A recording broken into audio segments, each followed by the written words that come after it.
Good afternoon. First, before I get started, I want to congratulate Coach Mitch and their opening night tonight at the New Joe. Is that what it called? The New Joe. The New Joe. Is that $42 million? It's a lot of money. But I'm excited for them, and this will be my first time going over to visit and check it out. But just wish them all the luck this year. I've enjoyed getting to know him and some of his players, and hopefully we'll have a lot of balls. Hopefully we'll hit a lot of home runs, and we'll get a lot of strikeouts with our pitching staff pitching. But I'm excited about what they're doing over there, and it's just a beautiful stadium. I haven't seen a lot of stadiums baseball stadiums around the country, but from what I know about baseball, seems like we have one of the top facilities in college sports. So congratulations to them. Back to basketball, we're getting back to practice here in a moment. We obviously coming off of a really nice road win, but that's in the rearview mirror now.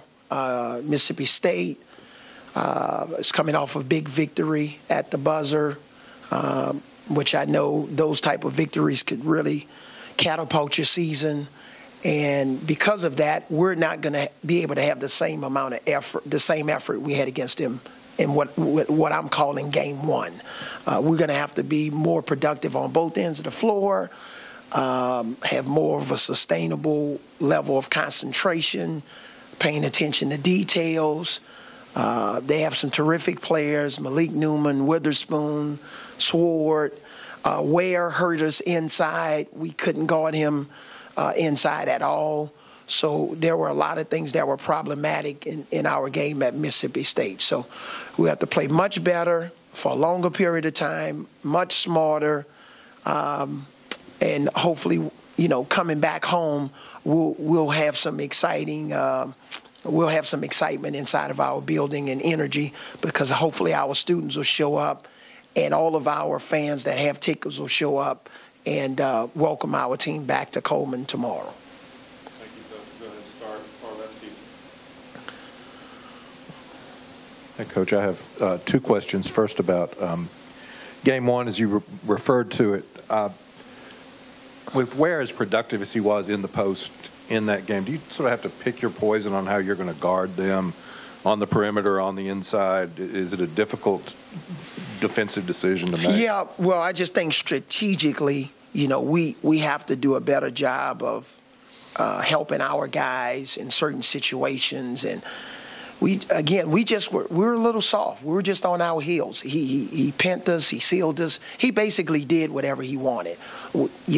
We just have to have a different type of mindset going into that game, and there won't be an element of surprise, all right? That was our first time coaching against them. For some of our players, their first time playing against them. Others have played against them before. So we just have to do a better job of matching his physicality inside and hopefully using our length. And also, and this is away from the game, and if you'll excuse me for asking, but yesterday had to be kind of a powerful day for you in Oklahoma City. And is there anything that you could share with us from that? And I don't have a problem with you asking it. I think it's a legitimate question. Yeah, that was a tough day for a lot of people. I'm as sad as I am for Monty and his family. I was more moved by his speech and the love that he shared for his wife, and also the forgiveness and consideration for the other family that was involved that lost one of their loved ones. So the powerful, powerful, powerful time for him with his family and friends, and to allow us as one of his friends on the inside of that, and it was pretty moving. So that's all I say about it. It's pretty moving. Yeah. Avery, with Mississippi State, do you feel like they're better than maybe the record suggests? If people look at them and see 11-14, I think it's natural to assume they're not a very good team, but do you think they're more dangerous? Yeah, very dangerous. A lot of close games. And, we've committed a foul at the end of the game that we didn't have. Fortunately, they didn't, capitalize on it, and we were able to get in overtime and win the game. But the teams are evenly matched. We got to play. I mean, they've had a lot of close games that they've lost that could have gone either way, and we've been in some situations like that. We've had some games we've won and lost. We win the Texas A&M game, could have gone either way, right? We lose the LSU game at home. Right now, it's just a game of inches. And, fortunately for us, we're playing some decent basketball during this time of the year, and we're going to have to play at a high level to have success against them, because they can shoot, they have versatile guards, they have guys that can break down your defense, they have power inside, they have big guys that can shoot threes, and they have a solid 8-9-man rotation. So we got to be ready to play, and it starts today at practice.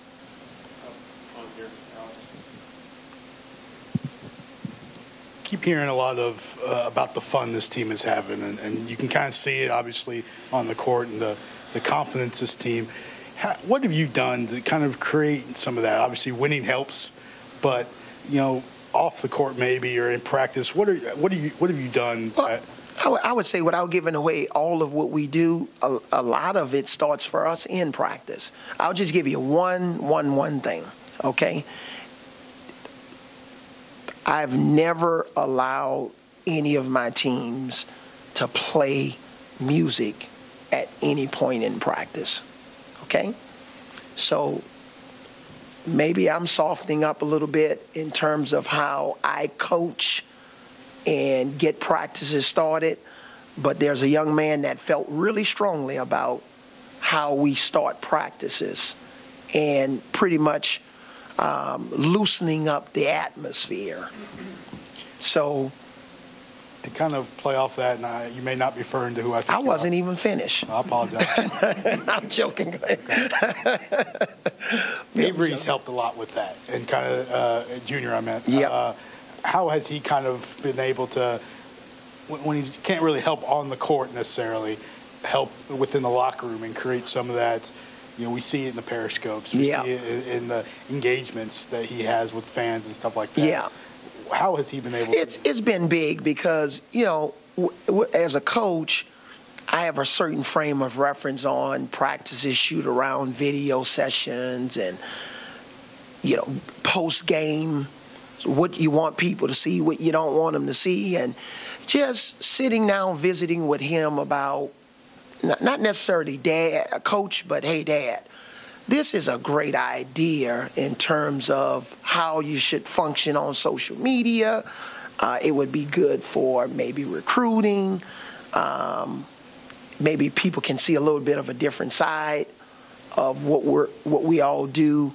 So, and just helping to communicate in this time of college basketball, because communication is a big part of it. So yes, he's helped tremendously in that part of it. One more. Sorry to hug the mic. We saw the last Periscope, the bat, the blue bat, and Riley was saying that's the Royals. Can you kind of talk about where that came from and why you decided to implement that? Yeah, well, I just think I read a story about the Royals GM. He had a chance to go to the Red Sox or Kansas City. He just wanted to go to Kansas City and try to help a program that has been down for a long time. And he could have gone to the Red Sox, who had, obviously, the Red Sox, right? There's a lot of history there. So, and it reminded me of kind of my situation here. I wanted to come and try to do something that's never been done before. And, we got their championship bat, and we just said every time we win a game, somebody's going to sign the bat. It's not always going to be the player with the most points or the most rebounds, but it's just going to be more of a symbolization for hard work and winning the game, not just in the games, but also in practice. So that's kind of our little symbol of our player or players of the game. And, we're trying to hit it out of the park, and that's a home run bat. That's a championship bat. And that's what we're trying to build towards. So we thought that was a good little symbol for our team. And, boy, they've really taken to it. They talk a lot about it. And, even today in practice, guys will be talking about, who's going to have the best practice because coach may want them to sign the bat soon. So it helps in terms of being a symbol for our season. And everybody has something. That's just something that means a lot to us.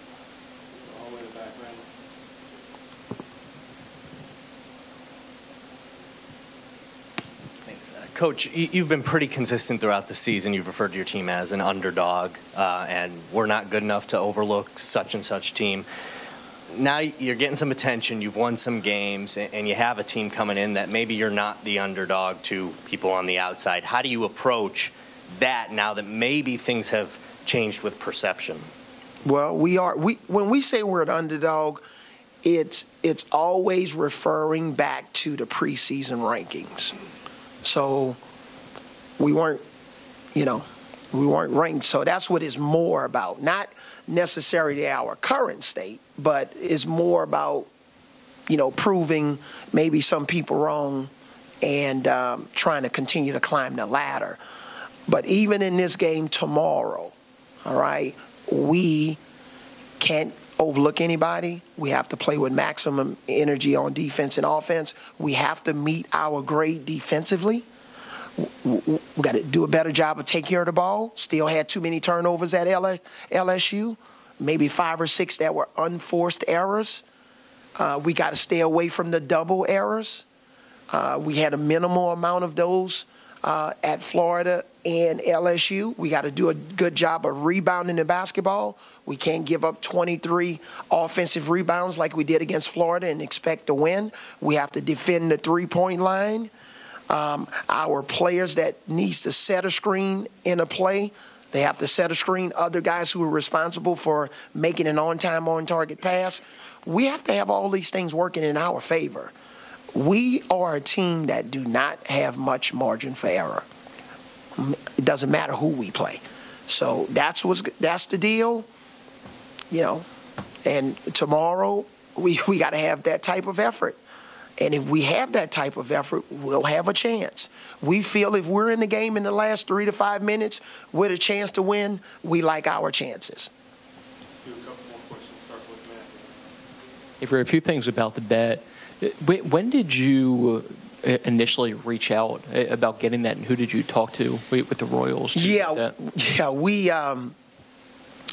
I read a story online about their team, and I talked to Coach Simon, my assistant. I said, man, I think it'll be great if we contact the Royals and tell them about, what we're trying to accomplish and see if we can, get one of their bats. And fortunately, we reached out, and next thing you know, a week or two later, bat showed up. And we just told them their team, not the Yankees or the Red Sox or the San Francisco, the Giants. We wanted a team that basically symbolized, the David against Goliath, right? The little engine that could, because we thought we fit that profile this year. Now, maybe 5, 7, 10 years from now, if this university will have me back, maybe if we've won something, then we can take on the personality and try to symbolize somebody that's been perennial champions. We're not there yet.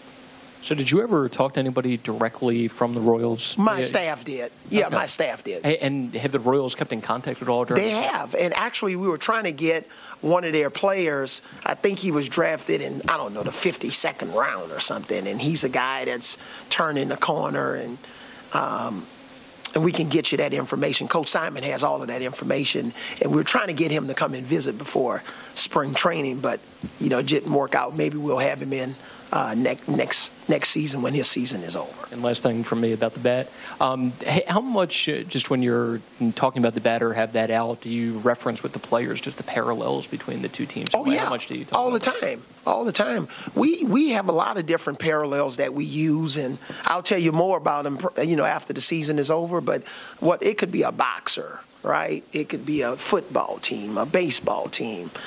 It could be an individual.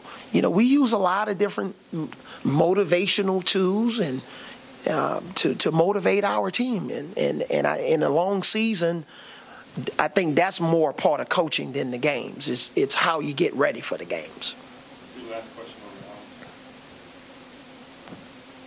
over the current run y'all are on, obviously started with Mississippi State, but it kind of also coordinated with the decision to move Riley into the starting lineup and make Justin kind of a sixth man.